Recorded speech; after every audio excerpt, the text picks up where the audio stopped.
guys, and welcome back to my channel. My name's Animosity, and today I'm here with a new series called Book Assumptions. I'm here with Sean Woodgood, and we're going to discuss some books and what we think they are about just based on their covers. And we're going to try to read their synopsis in our best narration voice we possibly can. So, let's get started. Okay. I'm here. So here we are, and we'll start with the first book that I have sent to you, which is A Touch of Darkness by Scarlett St. Clair. At the top it says, as she struggles to sow the seeds of her freedom, love for the god of the dead grows, and it's forbidden. Ooh. What's this about?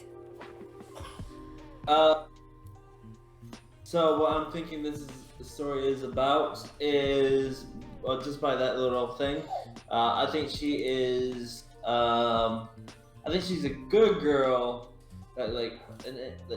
girl that probably goes to church or like a good, decent human being, but maybe she has like a infatuation with the devil, and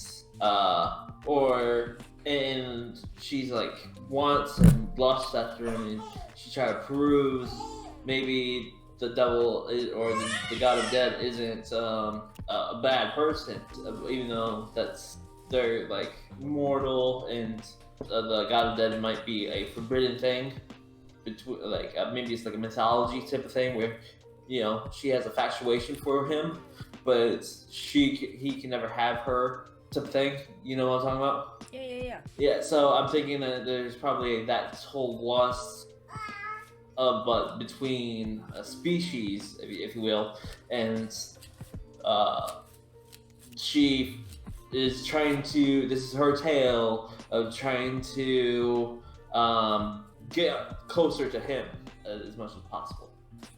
If you look at the bottom there, at the very first slide, you'll see at the bottom it says Hades and Persephone.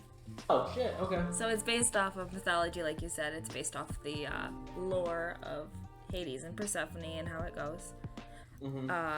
So you're not wrong-ish. Persephone is the goddess of spring in title only. Since she was a little girl, flowers have only shriveled at her touch. After moving to New Athens, she hopes to lead an unassuming life disguised as a mortal journalist. All of that changes when she sits down in a forbidden nightclub to play a hand of cards with a hypnotic and mysterious stranger. Hades, the god of death, has built a gambling empire in the mortal world, and his favorite bets are rumored to be impossible. But nothing has ever intrigued him as much as the goddess offering him a bargain he can't resist. After her encounter with Hades, Persephone finds herself in contact with the god of the dead, and his terms are impossible. Persephone must create life in the underworld or lose her freedom forever. The bet does more than expose Persephone's failure as a goddess.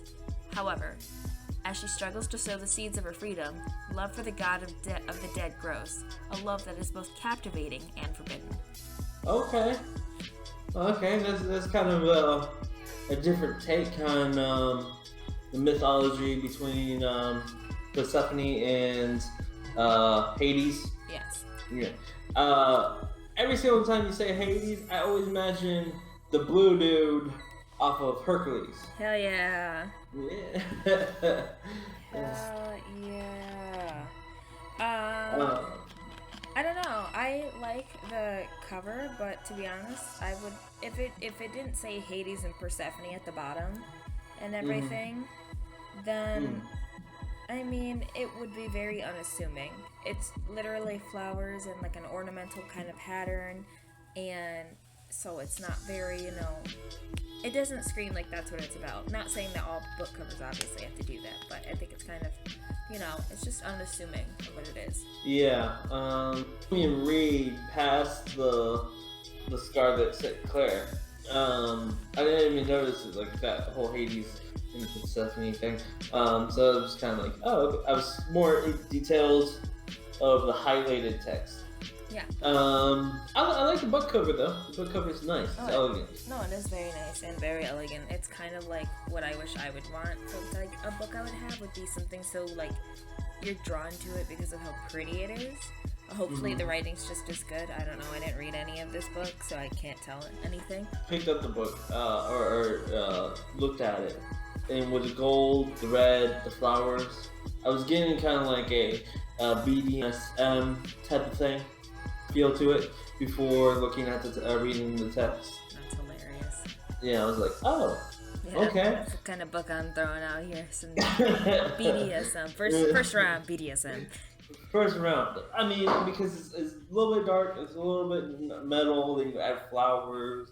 It's a whole playful thing, but it's elegant. So, That's would you read it? What do you think? Would you read it? Yes, I would read this one, but sounds interesting, I should say. So I would definitely read it because I think it'd be nice. I think it's a new take on something. I already read like a webcomic of like Persephone and Hades. So I would probably read this because, it's about the same, not the same context, not the same story, but, it's just something new of an old story that's been told 1,000 times. Yeah. I wouldn't read this book even though it seems very captivating. And only because the point of I have read all the mythology before. I read about Sparta and Athens and Hades 1,000 times, and I'm a big lover of the mythology of it. But just because I'm my personal, I moved on to a new mythology, and so I'm not gonna be able to read this one. So, but it sounds very interesting, and it sounds like it'd be a fun read. Are you ready for yours? I think so. Okay. Go for it. Alright. Well, the book is called Rebecca by Delphine du MacLeod. I think it's Daphne du Maurier. I'm sorry about that. I know. It's a Netflix film. I have never seen this before, but it's, the cover intrigues me. But what do you think of what the story's all about? It's about somebody named Rebecca. So there's that. Good. And I'm looking at it, and there's water on the cover, and there's cliffs, and there's a man, and there's that woman. And then there's a woman on a cliff. So what I'm guessing is that Rebecca has gone missing. And so since Rebecca's gone missing, it has something to do either that man she was with and he's not talking. And so they're it has something to do with people are well, we saw her by the cliffs the other day with the guy, and now she's gone and he's not answering questions. And so now a friend or a detective or a sister or a daughter are now all trying to find her, or a mother, could actually be a mother trying to find her daughter, or a daughter trying to find her mother, and trying to find out what happened to her, see if she's alive or not, and has something to do either she's dead and they found her in the water, or she is alive but she fell into the water and no one's found her yet, or she's who knows. But it has something to do with that man that looks like he belongs in the show You. So there we go. That's my idea. Good take on it. I feel like, Yeah. Sounds like I like that from the imagery that we see. So Rebecca, a classic gothic suspense novel, winner of the Anthony Award of the best novel of the century. Okay, Congratulations on that. So last night I went to Magdalene again.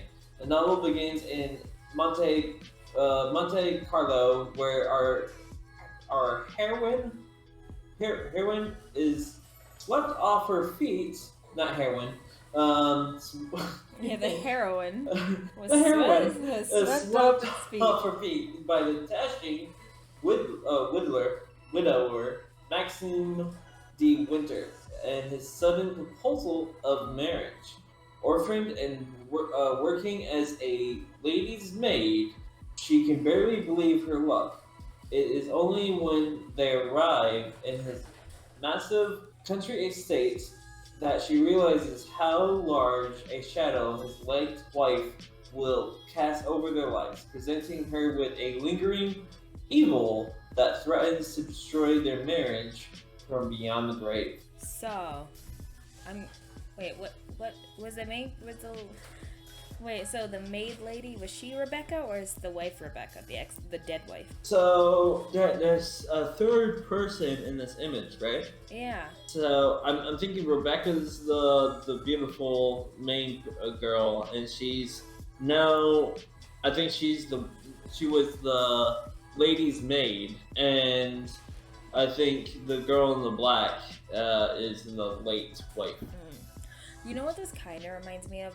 Only very sparsely, nothing like too amazing or anything, or like super close. But have you seen the movie Crimson Peak? Crimson Peak? Yeah, it has like Tom Hiddleston in it, and I forgot the other woman's name. Is it Jessica Chastain? Is that her? I don't remember. Okay, I don't think I've seen this one. Okay, so it's really good. I'll give you the quick thing. Tom Hiddleston meets an American girl, falls in love with her. He's been married a whole bunch of times actually, and all his wives have died, and their ghosts haunt the house that they live in, which is called Crimson Peak. Okay. Yeah. You should watch the movie. It's actually really good. It has some gross moments, but it's really good.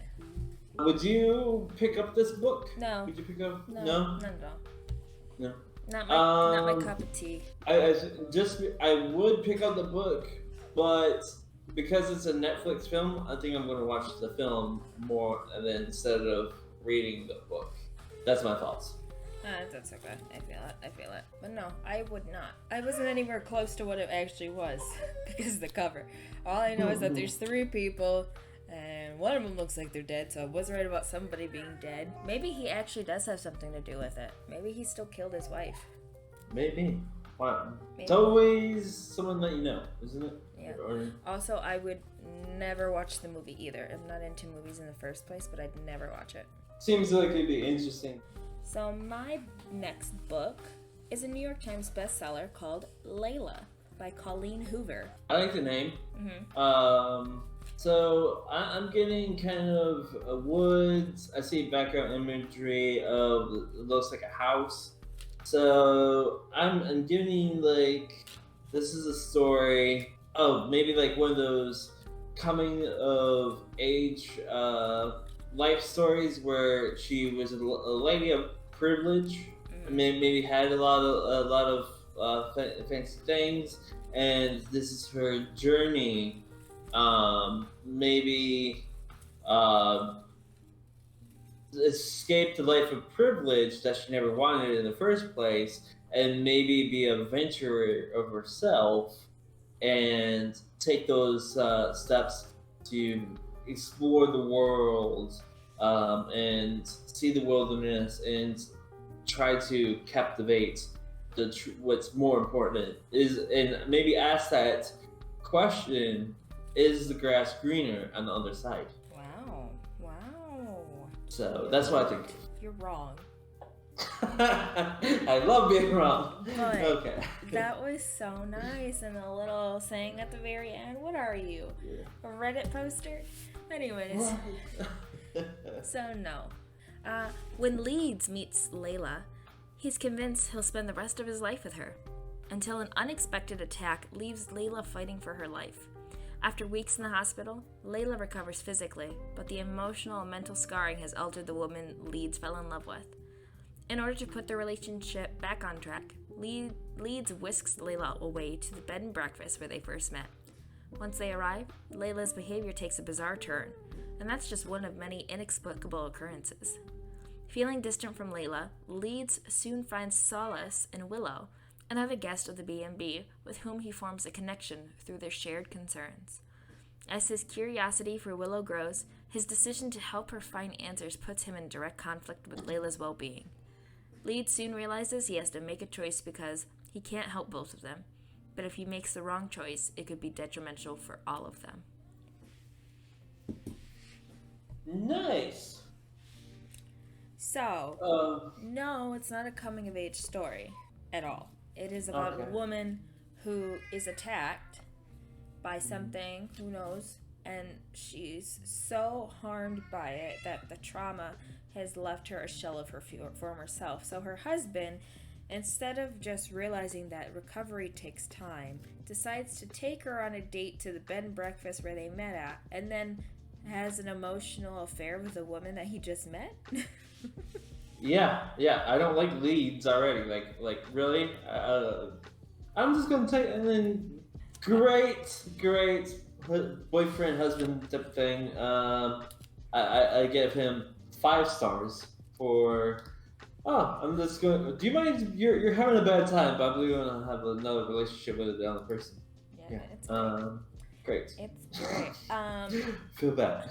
I think a little bit. This might be an inside joke because we listen to the same podcast, but the guy sounds like a Darren. He is Darren.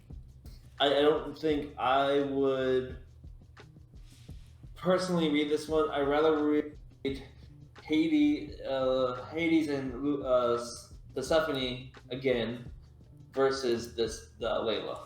Yeah, I mean, we could be completely wrong, obviously.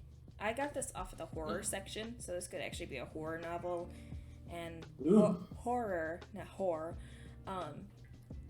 Maybe they both like Layla and this other chick go like team up. It's like, oh, we're gonna beat his ass. We're just gonna beat his ass. Or what if or there's a lot murder. of stuff. So I don't know. Yeah, maybe. This would be a good for maybe. Maybe the Atlantis 6. Atlas. Atlas 6. I suck at names and stuff. So Atlas 6. What do you think about the cover and this story? What do you think it's gonna be about? First of all, I want to say is that the author name is very unique. I thought that was Olive, and then I was like, no, it has to be Olivia. And then I looked, that's not Olivia either. It's like Olivia or Olivie. That's what I was gonna say. Olivie or Olivia Blake. Yeah, it's literally Olivia or Olivia Blake. So I'm that's surprised. a really cool name. Your comment section will gladly tell us if we're wrong about any of this. The Atlas 6. Well, let's see. Those all look like swords. So, what if this? Except that's only 5 swords. Huh. Anyways, I'm guessing it's about some like knights or something, or something like that. Atlas though means map, so I'm wondering if these are like people that I don't know. That's hard. The Atlas 6, like, are they like geographical sites where it's an adventure novel? They gotta go to these 6 different places and everything and fight these, I don't know, knights or monsters or whatever, and they're called the Atlas 6. Is that it? This cover doesn't really give out a lot of things. It's cool, but it doesn't give out anything. Yeah, the cover does not give out much, and I have no idea if you're right or wrong, but I have a long synopsis, so you please forgive me if I stumble over words. I'm not a professional reader. Okay, you ready? I'm ready. I'm here. I hope I get this right. The Alexandria Society, caretakers of the lost knowledge from the greatest civilizations of antiquity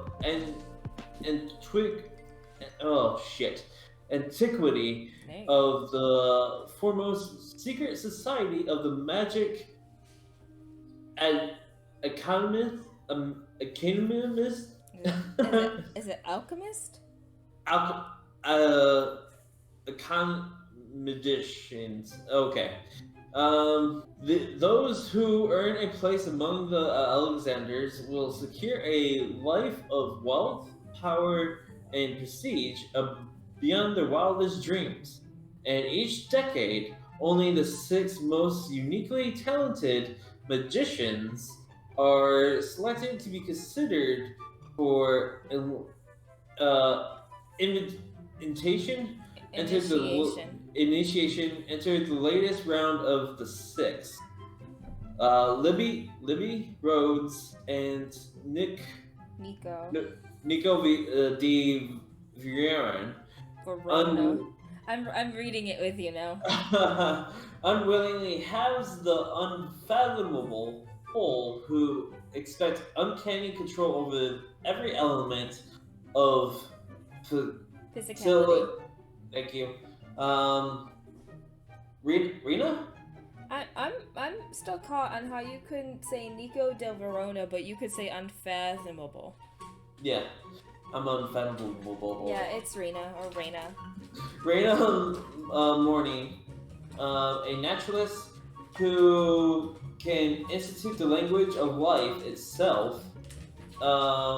Cassini, Carissa.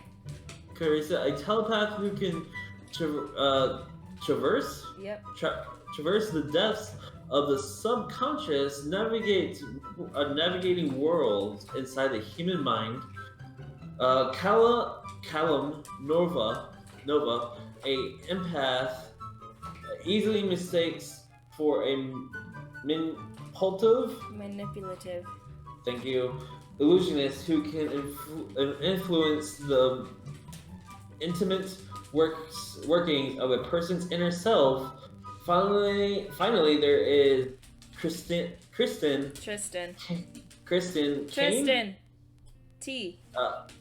Kane. Yeah, you got that right. Yeah.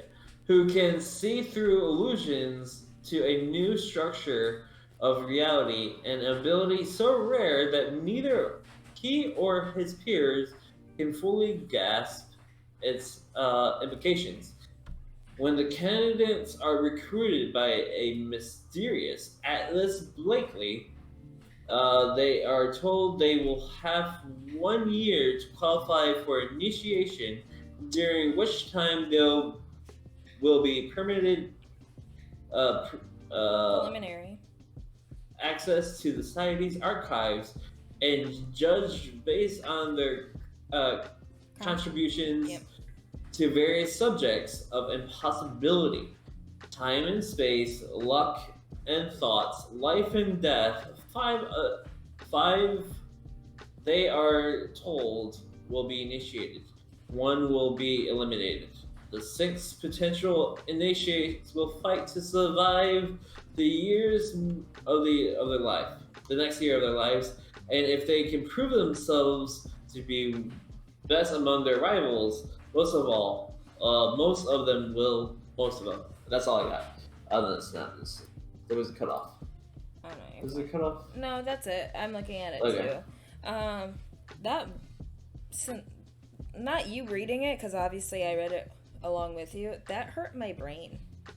That did, and I'm so sorry. No, it's not. It's not you at all. It's like maybe it's because my brain literally cannot, think of how somebody could write something like that a lot of the time. Like, that's amazing if you can write all that really well. But man, that sounds like that's a lot of work to write.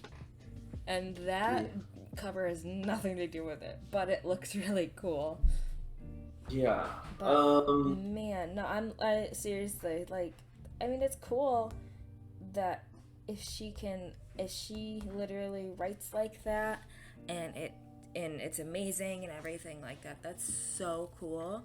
And I guess I kind of like the premise. It's kind of like I don't want to say, it's not like the Hunger Games. It's not Hunger Games. Well, maybe it is a little, but without teams, and obviously it's shorter.